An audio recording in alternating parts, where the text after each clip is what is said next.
ஒரு மகிழ்ச்சியான செய்தி. இதயம் நல்லெண்ணெயின் விலை லிட்டருக்கு ரூபாய் 105 குறைஞ்சிருக்கு. செப்டம்பர் 2023ல 1 லிட்டர் இதயம் நல்லெண்ணெயின் அதிகபட்ச விலை ரூபாய் 503. ஆனா இப்ப 1 லிட்டர் இதயம் நல்லெண்ணெயின் விலை ரூபாய் 398 மட்டும்தான் தமிழ்நாட்டுல. அப்ப இனிமே எல்லாரும் இதயம் நல்லெண்ணெய் வாங்கலாம் இல்ல?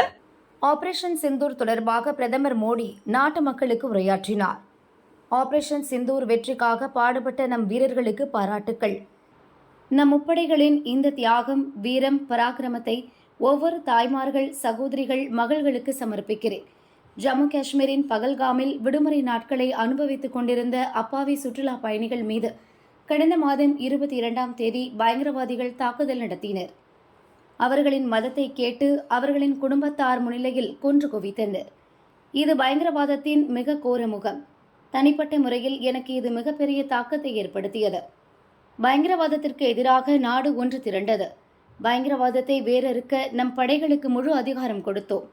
இந்திய பெண்களின் குங்குமத்தை பறித்தால் அதற்கு கிடைக்கும் பதிலடி என்ன என்பதை பயங்கரவாதிகள் இப்போது புரிந்து கொண்டிருப்பர். ஆபரேஷன் சிந்தூர் என்பது வெறும் பெயரல்ல, நாட்டின் கோடிக்கணக்கான மக்களின் மனநிலையின் வெளிப்பாடு. 6-7ஆம் தேதிக்கு உட்பட்ட அதிகாலை வேளையில் பயங்கரவாதத்திற்கு எதிரான சரியான நடவடிக்கை எடுக்கப்பட்டது. பயங்கரவாதிகள் இந்த தாக்குதலை கனவிலும் கூட எதிர்பார்த்திருக்க முடியாது. பயங்கரவாதிகளின் கூடாரங்கள் அழித்து ஒழிக்கப்பட்டன. பஹவல்பூர், மொரிட்கே ஆகிய பகுதிகள் சர்வதேச பயங்கரவாதிகளின் புகலிடமாக திகழ்கிறது. நம் நாடு மட்டுமின்றி லண்டன் போன்ற வெளிநாடுகளில் நடந்த தாக்குதல்களுக்கும் இந்த பயங்கரவாதிகளுக்கும் தொடர்பு இருந்துள்ளது. 100க்கும் மேற்பட்ட பயங்கரவாதிகள் கொல்லப்பட்டனர். கடந்த 3 ஆண்டுகளாக பாகிஸ்தானில் பயங்கரவாதிகள் சுதந்திரமாக சுற்றித் திரிந்தனர். இந்தியாவின் இந்த தாக்குதலால் பாகிஸ்தான் நிலை குலைந்தது. பயங்கரவாதிகள் மீதான தாக்குதலை தொடர்ந்து நம் மீதே பாகிஸ்தான் படை தாக்குதல் நடத்தியது. நம் நாட்டில் உள்ள கல்லூரிகள், பள்ளிகள், வழிபாட்டு தலங்கள் மீது தாக்குதல் நடத்தியது. ட்ரோன் ஏவுகணைகளை பாகிஸ்தான் ஏவியது. அவற்றை நம் படைகள் தாக்கி அழித்தன.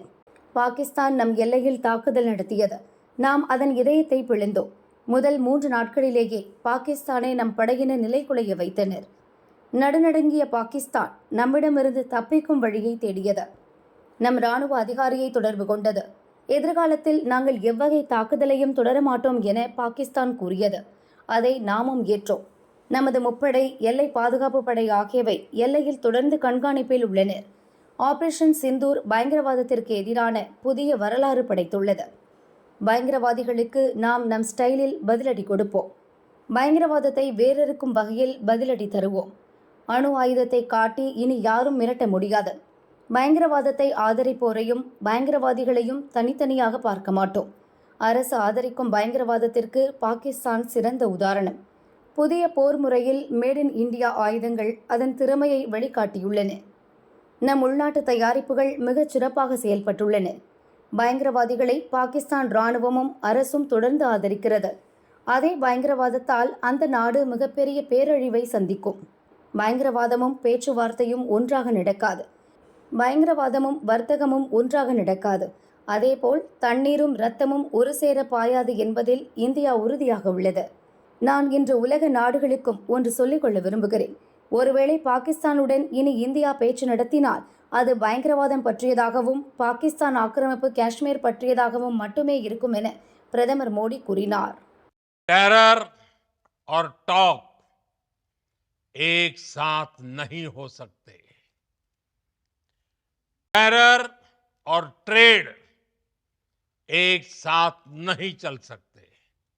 और पानी और खून भी एक साथ नहीं बह सकता.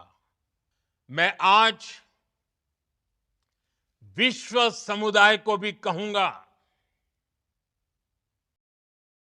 हमारी घोषित नीति रही है, अगर पाकिस्तान से बात होगी तो टेररिज्म पर ही होगी. अगर पाकिस्तान से बात होगी तो पाक ऑक्युपाइड कश्मीर, पीओके, उस पर ही होगी.